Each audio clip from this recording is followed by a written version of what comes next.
Estamos de regreso de Punto y Contrapunto. El viernes pasado se presentó el informe 2020 sobre búsqueda e identificación de personas desaparecidas. Según la información recabada entre las fiscalías estatales, en lo que va de este sexenio, se han levantado 38.682 denuncias por desaparición de personas, de las cuales se ha localizado el 43%. Pero en total, desde el 2006, más de 80,000 personas se consideran desaparecidas o no localizadas. 80,000 personas cuyo destino no sabemos y cuyos familiares siguen con la esperanza de localizar con vida. Veamos el contexto. En México se presentaron 80.517 denuncias de personas desaparecidas o no localizadas entre 2006 y 2020, según el informe 2020 sobre búsqueda e identificación de personas desaparecidas, presentado este viernes. En los 2 años de esta administración se han reportado 37.808 denuncias, de ellas casi 22,000 personas han sido localizadas, el 92% con vida. Las denuncias por desaparición de personas se detonaron en 2006 con el inicio de la llamada guerra contra las drogas. Ese año se registraron 244. En 2019 se alcanzó un pico máximo de 8,964 y en 2020 la cifra bajó 22% con 6,957 denuncias. El Registro Nacional de Fosas Clandestinas y Cuerpos Recuperados apunta que desde el 1 de diciembre de 2018 y hasta el 31 de diciembre de 2020 se exhumaron 2,395 cuerpos de fosas clandestinas. En 2020 se localizaron 559 fosas, la mayoría en Jalisco, Guanajuato, Colima, Michoacán y Zacatecas, y se recuperaron 1,086 cuerpos. Aunque en 2020 hubo una baja de 33% en el registro de fosas clandestinas respecto a 2019, las autoridades dijeron que se mantiene su hallazgo debido al incremento de la violencia delictiva, en especial en Guanajuato, Jalisco y Guerrero. La Comisión Nacional de Búsqueda informó que en 2020 realizó 696 jornadas de búsqueda en 171 municipios, principalmente en Guerrero, Veracruz, Tamaulipas, Guanajuato, Coahuila y Sinaloa. Punto y contrapunto. Segundo tema a discutir esta noche, un tema, Alfredo, que ya hemos tocado en varias ocasiones, un tema que desafortunadamente sigue siendo tema en nuestro país, el tema de las desapariciones. ¿Cómo viste este informe del viernes pasado? ¿Ves algún cambio? ¿Qué destacarías? Y si en efecto, sí ves la voluntad de este gobierno y sobre todo del subsecretario Encinas, de encabezar una búsqueda que realmente dé con estas personas y que pueda llevar justicia a las familias de los miles de desaparecidos en este país. ¿Cómo lo ves? Bueno, primero que nada, el cambio es innegable. Hoy tenemos información. Hoy hay un mapa nacional de fosas clandestinas, cosa que no hubo en los sexenios anteriores, que se la pasaban negando el fenómeno, que se la pasaban negando la situación mientras la crisis forense se incrementaba. Llamo crisis forense este término que sobre todo han acuñido personas como periodistas como Marcela Turati y los trabajos fantásticos que ha hecho Quinto Elemento Lab, que creó el primer mapa nacional de fosas clandestinas desde la obtención de datos, de solicitudes de acceso a la información que se hicieron por mucho tiempo, tanto a las fiscalías como a los centros médicos forenses, servicios médicos forenses y demás. Entonces, eso, y también hay un mapa de identificación de los miles de cadáveres que están aún sin identificar. Eso lo ha logrado el periodismo, lo ha logrado mencionar, y qué bueno que hoy contemos con una Comisión Nacional de Búsqueda. Pero para no quedarnos solamente en esto, sí quiero resaltar que la semana pasada también se cumplió un año de que por última vez se le llevó al gobierno federal en la caminata del Movimiento por la Paz con Justicia y Dignidad que hubo de Cuernavaca a la Ciudad de México, cuando el presidente López Obrador no quiso recibir a la caminata de sus representantes por cuidar su investidura, así lo decía él. Y esto me lleva al tema de lo que se le presentó, a esa agenda que hemos hablado muchas veces aquí, que es la de justicia transicional. Porque explicar lo que hay detrás de esas 80,000 personas desaparecidas, de esas 80,000 historias y de esas 4,000 fosas clandestinas que la Comisión Nacional de Búsqueda ha identificado o ha encontrado, y todas las que lamentablemente faltan, pues hay fenómenos delictivos muy complejos, hay colusión de autoridades con criminales, y esa historia y esas historias y esa verdad que se le debe a la sociedad mexicana está muy lejos de empezar a construirse.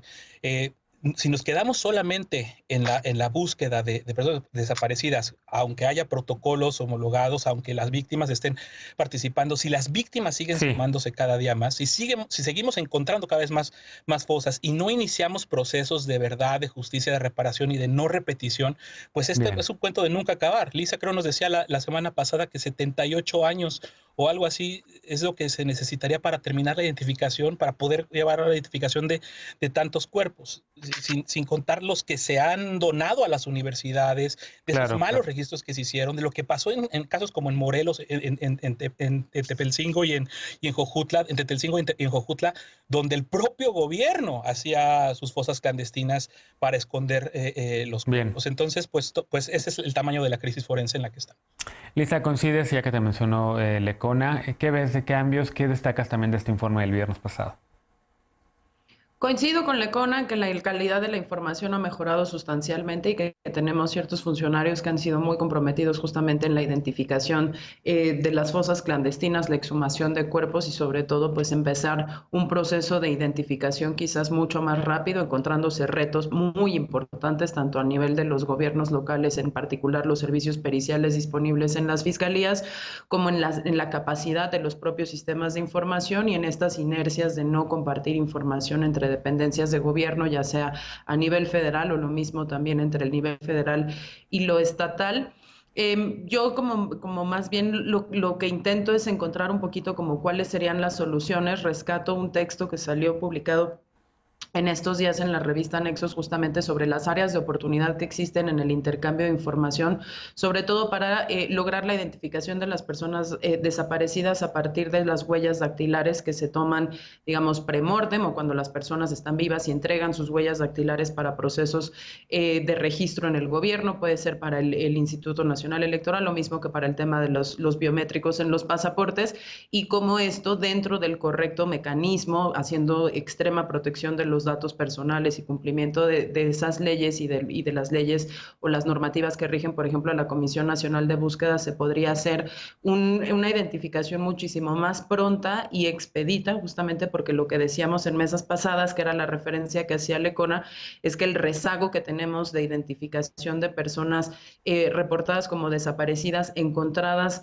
muertas o vivas, pues es enorme y justamente nos tomaría 7 décadas, una cosa así, casi 8 décadas en lograrlo. Entonces, al margen de que necesitamos efectivamente laboratorios forenses, que seguramente es una de las cosas que Eder, por ejemplo, ha traído a esta mesa, sin duda también necesitaríamos poder hacer mejor uso de esas bases de datos que ya son existentes y que no requerirían la inversión en tecnología y tiempo de la identificación por ADN, por ejemplo. Claro. Ahora, eso no quita que esa otra identificación la vamos a necesitar, porque lo que sí hemos visto es que en este contexto de violencia generalizada, el crimen tiende a utilizar más medidas de pulverización y desaparición de restos que implican ya no solo las masacres de las personas, sino genuinamente su disolución, incluso Uf, en unas cosas horrorosas, en donde ya lo que se encuentran pues son huesos muy pequeñitos o se dificulta sobre todo la identificación molar por el tema de los dientes. claro, Entonces, bueno, claro. el horror sigue con nosotros, hay algunos avances, pero todavía yo resaltaría algunas otras áreas de oportunidad en el tema de manejo de información para la identificación. Claro.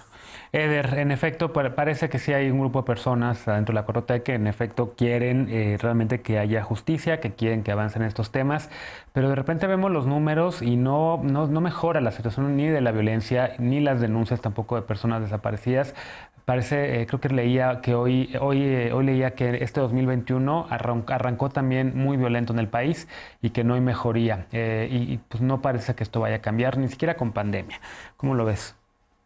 A ver, creo que una de las cosas más interesantes del informe de Alejandro Encinas es que no se está pretendiendo maquillar cifras, no se está escondiendo una situación que es evidentemente dramática y muy dolorosa. De las 80.517 denuncias, 37.808 fueron del 2019 para acá, es decir, en el contexto de Sí, la cuarta transformación. Pero antes de llegar a ese tema, tengo otra reflexión. Alejandro Encinas hacía en su informe hizo rápido una reflexión en donde le daba mucho reconocimiento para empezar a los colectivos y a las familias que se han dedicado incansablemente a buscar a sus familiares desde que desaparecieron. Pero además el papel de la Comisión Nacional de Búsqueda y de las comisiones locales, tan solo la Comisión Nacional ha hecho brigadas de búsqueda en 171 municipios y las comisiones locales han hecho lo propio, pero además algo que él destacó muy por encimita, pero que me parece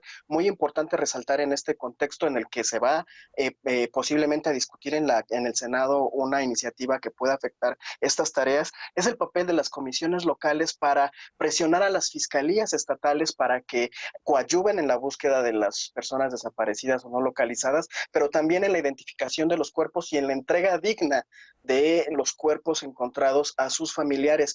Eso es lo que está en peligro con la iniciativa que está presentando Ricardo Monreal y que otra vez el senador, el compañero Alejandro Encinas se manifestó en contra y se manifiesta no a título personal. Esta tarea lo que él está informando no es un asunto personal, es el gobierno federal el que lo está haciendo. Esta insistencia en disociar las cosas buenas cuando suceden que son crédito de unos personajes y lo malo es adjudicado al presidente López Obrador es una narrativa que cada vez es más absurda. Y ahora sí regreso al tema de los 37.808 de las denuncias, sí, denuncias en el contexto 4T. De esas 37.808, se han hallado 22,000 personas y el 92% se han hallado con vida.